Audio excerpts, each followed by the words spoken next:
Adriana Boks, 56 jaar. Theresia Borst-Pauwels, 74 jaar. Johannes Bos, 22 jaar. Cornelis Bosman, 55 jaar. Wilhelmus Broekaert, 11 jaar. Maria Klevers-Hoonraad, 57 jaar. Maria Klevers-Koenders. Nicolaas Delnois, 48 jaar. Jean de Man, 30 jaar. Elisabeth Dijkstra, 48 jaar. Jacques Dinks, 13 jaar. Jozef Dinks, 11 jaar. Matthäus Dinks, 9 jaar.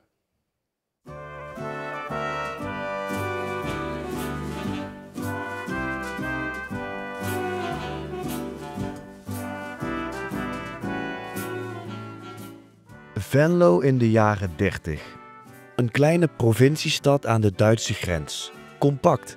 Aan de ene kant de Maas en aan de andere kant grote arealen voor de glastuinbouw. De stad zelf was eigenlijk zo'n beetje de noordgrens, was het Wilhelminapark. En dan had je nog een wijk in Genooi natuurlijk. En wat wijken richting de Steilrand. En mooie, dat was eigenlijk relatief nog veel intact. In de jaren voor de Tweede Wereldoorlog waren niet heel veel moderne panden in Venlo. De uitbreiding van de stad maakte natuurlijk wel jongere panden mogelijk, maar de binnenstad was nog eigenlijk nagenoeg authentiek.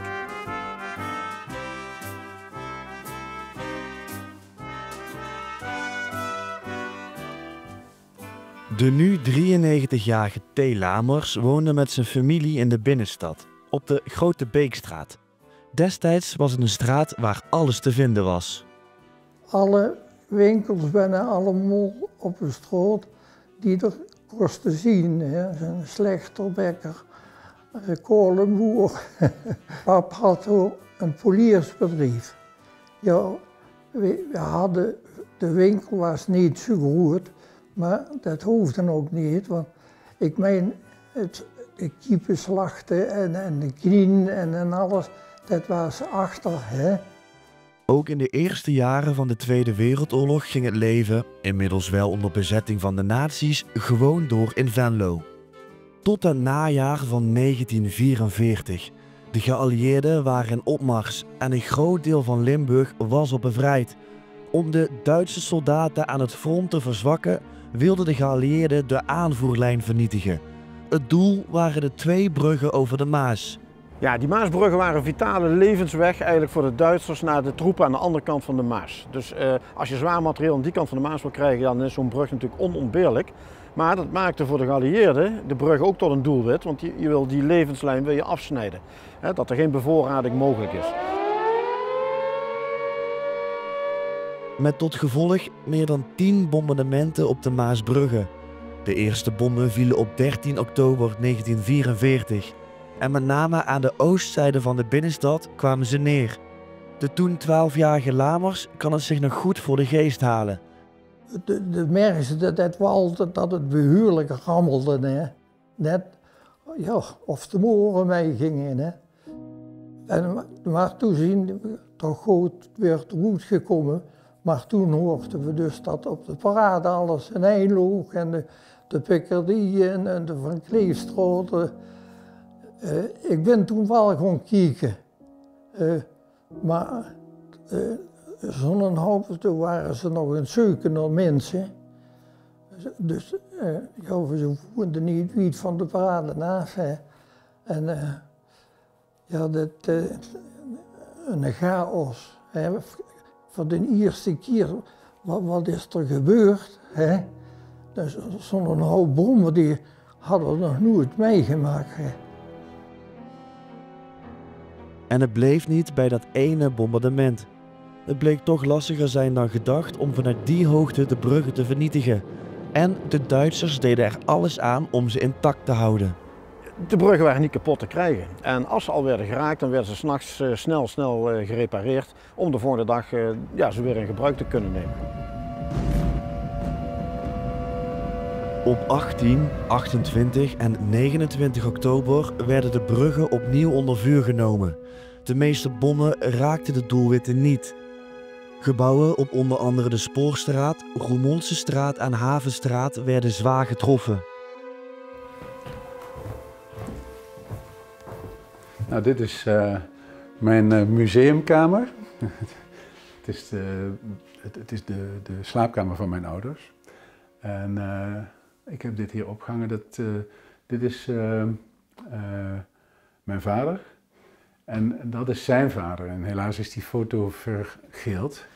Ik ben Wart Verkuijlen en ik ben de kleinzoon van Eli Verkuijlen.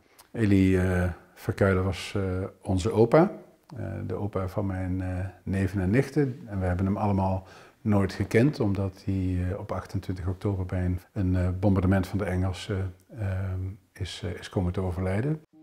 Eli Verkuijlen was in 1944 50 jaar oud. In datzelfde jaar vierde hij nog zijn zilveren bruiloft met zijn geliefde echtgenoot Bertha.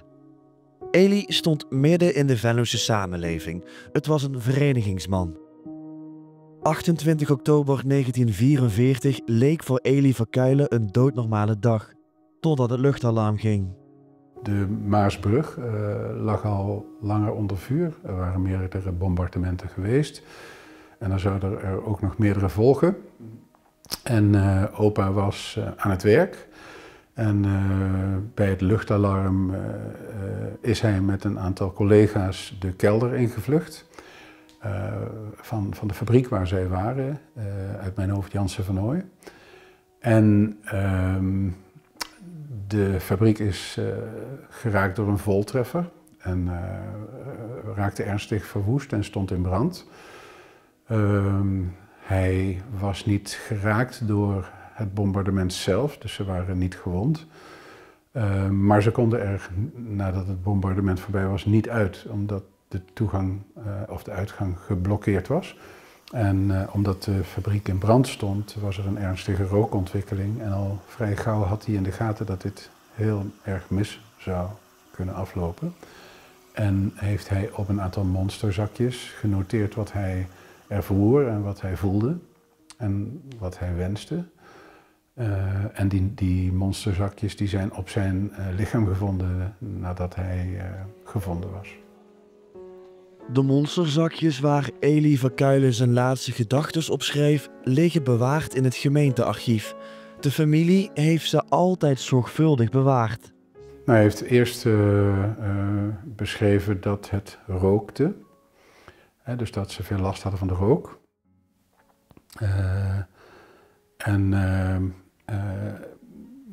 Dan bedankt hij zijn vrouw. En hij vraagt om voor hem te bidden. Dat is wat het belangrijkste is, wat op die monsterzakjes geschreven staat.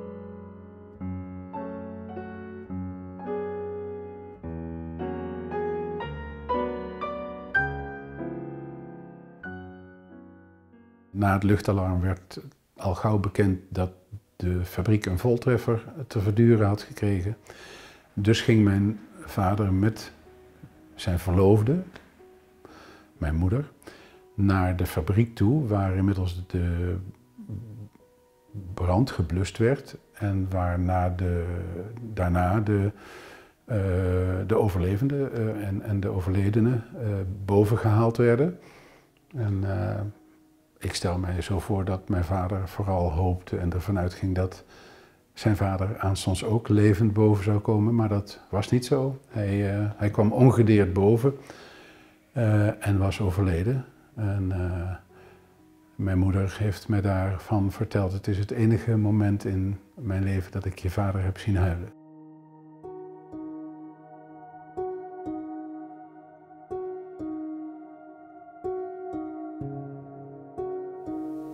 Ook de bombardementen van 29 oktober zouden niet de laatste zijn.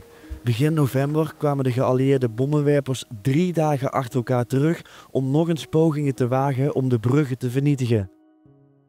We zaten met mama en papa en 2 zusjes. Mijn broer die was schansen voor de Pruisen, moesten die werken aan de treinkrachten en zo wat. En dan worden ze verplicht, hè. Dus die was ook niet thuis.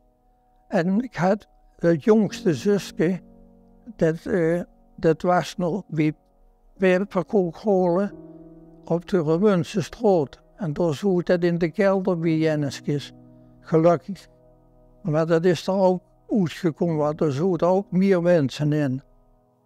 Maar ja, de angst, mama en pap, dat we dus die anderen het weer er niet bij hadden.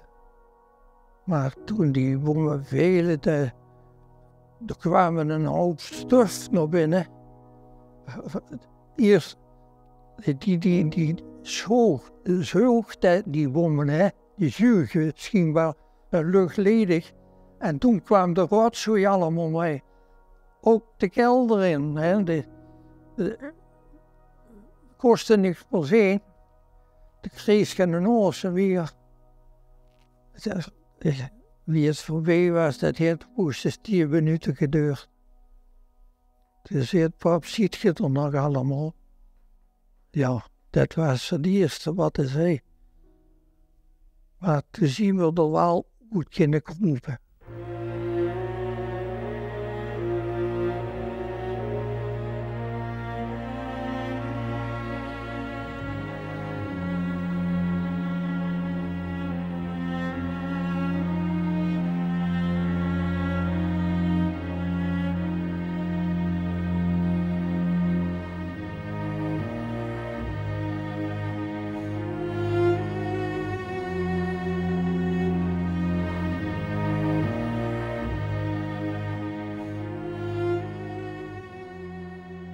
En toen kwamen we boeten.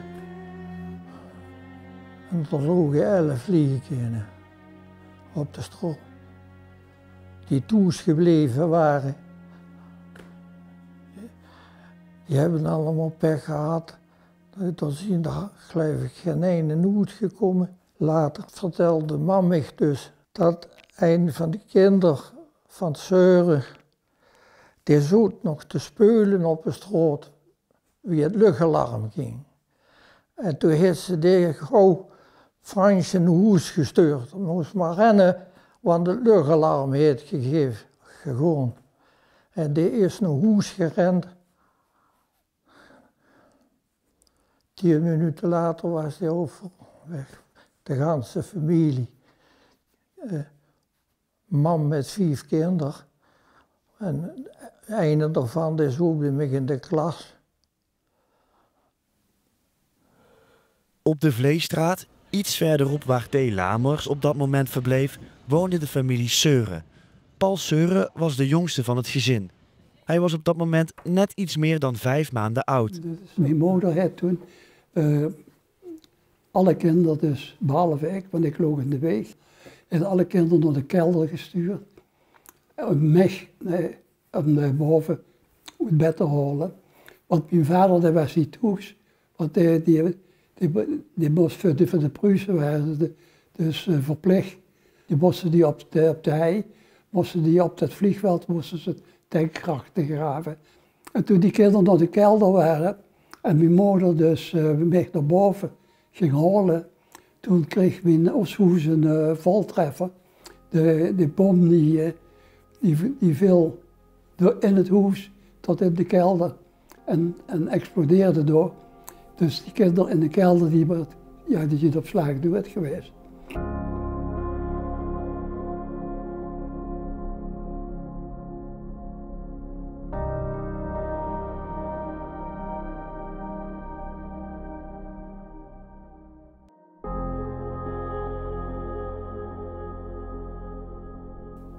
En dat heb ik ook later gehoord van een mevrouw die er als kind er in de buurt woonde.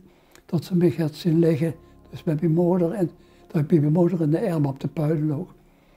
En mijn moeder is toen met een totaal verbrijzeld onderlichaam, is die door het ziekenhuis gebracht.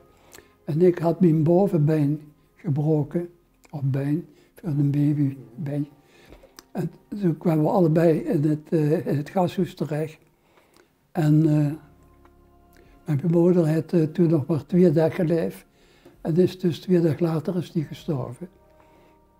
Aanvankelijk word ik dus bij de categorie, er wordt selectie gemaakt dat er een hele hoop gebonden waren, was het voor de mensen die zeker te redden waren, die kregen dus de eerste brand. En voor mij kregen ze er een beetje van uit dat ik ook niet zou redden. En toen een van de verpleegsters door, op die kinderafdeling, die kreeg een huis van mijn vader, want ik heb me opzoeken. En die had me toen bij de categorie nog te redden gelegd. En dat kan ze zeggen, ik heb het gered, want ik ben 80 jaar verder.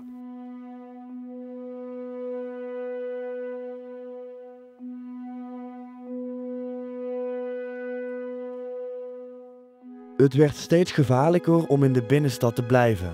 Daarom besloot familie Lamers te vertrekken, naar Genooi. Op zijn Venlo's gezegd, Genueën, een wijk aan de noordzijde van Venlo. De familie kon verblijven op een boerderij. De tweede dag, we hebben nog één dag nog weer toes geslopen. En toen 's morgens weer terug nog een uur. En toen kwam weer een bombardement. En toen gooiden ze alles in.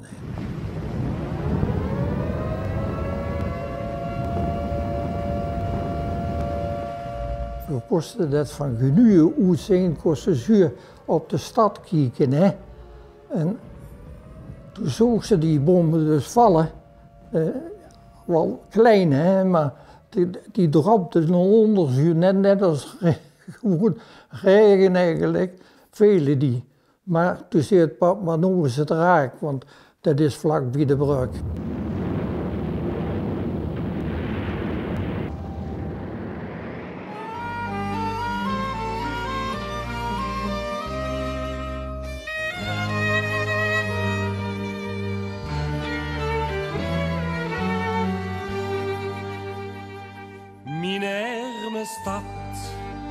Mijn arme stad, zo vreed en onbarmhartig gans tot puin gebeuk.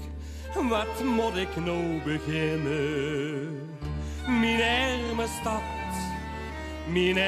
stad, hoe ik nou aangeslagen mijn weg doorzoek, de klam is te herkennen. Ik loop langs kraters en ruïnes, een vrouw door een man, die druifgeestig zien zeuken, wat me nog gebroken kan. En dan komen mich te troon, ik schaam me niet dat ik het zeg. Nee, dit kan ik niet meer aanzien, dit is te veel, ik moet hier weg. Na de zware bombardementen van begin november wilde T. Lamers samen met zijn vader gaan kijken wat er nog van een huis en winkel was overgebleven op de Grote Beekstraat. En toen kwamen we naar de Grote Beek en de hele luchtbescherming ons tegen. We mochten de straat niet meer in. Want elk huis was bouwvallig, zei hij. Dat kan elk moment instorten. Ja. Dat is de eerste keer dat ik een troon bij pap gezien heb. Dat alles kwijt was.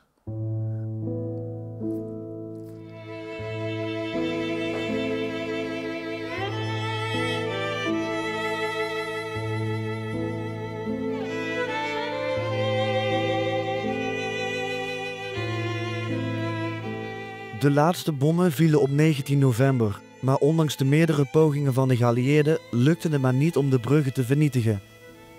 En uiteindelijk, een kleine week later na het laatste bombardement, bliezen de Duitsers op 25 november de Maasbruggen zelf op.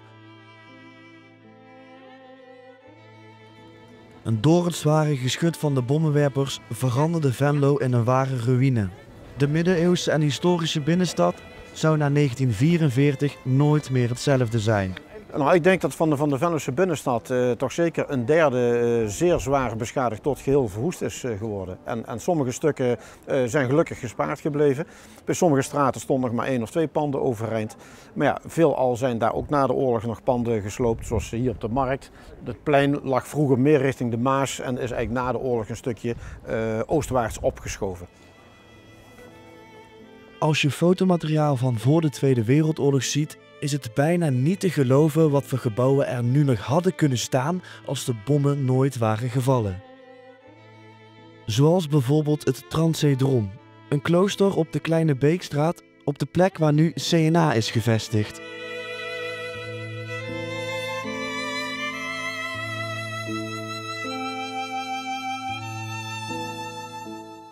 Veel gebouwen en gevels die nog enigszins overeind stonden aan die zijde van de binnenstad werden na de Tweede Wereldoorlog gesloopt. Er werd ruimte gemaakt voor nieuwbouw en moderne architectuur uit de tijd van na de oorlog. Straten werden opnieuw ingericht. Het project wat we hierachter zien, dat enorme nieuwbouw van de Maasboulevard, dat is eigenlijk als vervanging gekomen voor de naoorlogse nieuwbouw die daar gepleegd is en wat eigenlijk gewoon een ratje toe was.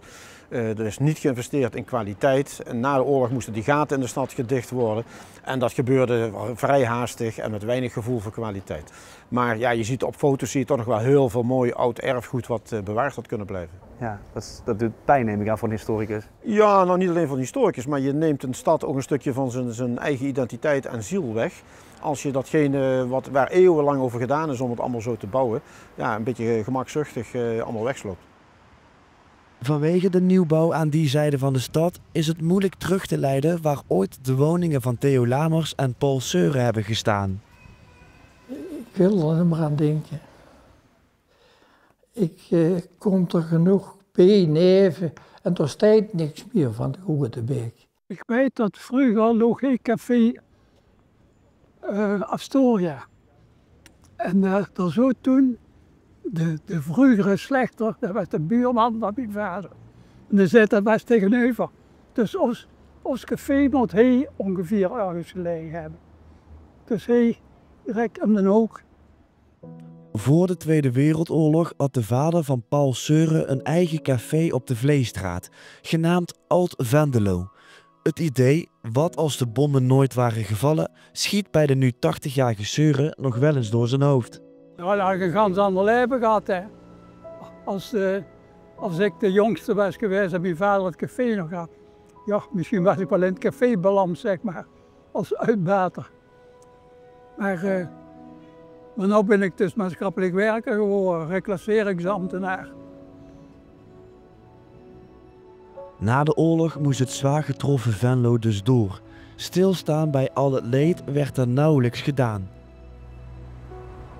Een klein en sober herdenkingsmonument vlakbij de Maasbrug is het enige wat nog herleidt naar de ellende dat Venlo in de Tweede Wereldoorlog heeft meegemaakt. Tijdens de Tweede Wereldoorlog heeft de geallieerde luchtmacht 13 intensieve bombardementen uitgevoerd op de Venlose stadsbruggen. De bevolking betaalde een hoge prijs. Er vielen omstreeks 285 doden en 177 gewonden. En ik vond het een beetje een armetierig monumentje. Het werd eigenlijk gewoon een beetje weggestopt. Je moet ook niet vergeten dat in Venlo natuurlijk relatief niet heel veel oorlogsslachtoffers zijn gevallen. In tegenstelling tot de Randstad, jodenvervolging, hongerwinter enzovoort. Hier was wel heel veel verwoest. Maar ja, huizen kun je weer opbouwen en dan gaat het leven weer verder.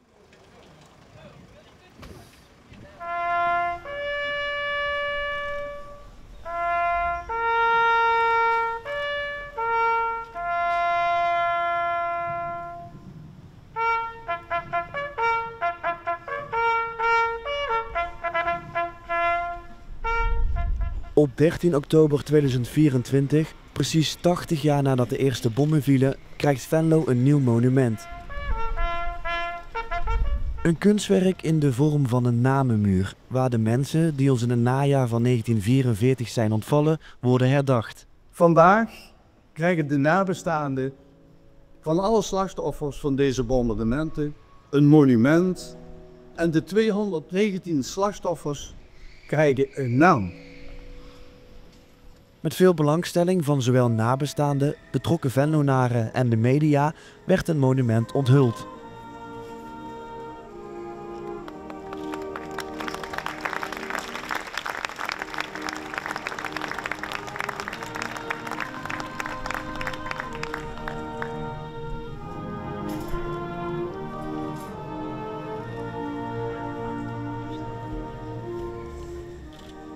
je merkt gewoon, dat maakt het namenmonument op dit moment ook los. Je merkt gewoon bij nabestaanden van eindelijk komt er daar een plek waar een naam herinnert aan familieleden die zijn omgekomen. En ja goed, ook al is het dan na 80 jaar, dan is het nog steeds de moeite waard dat we dat kunnen realiseren.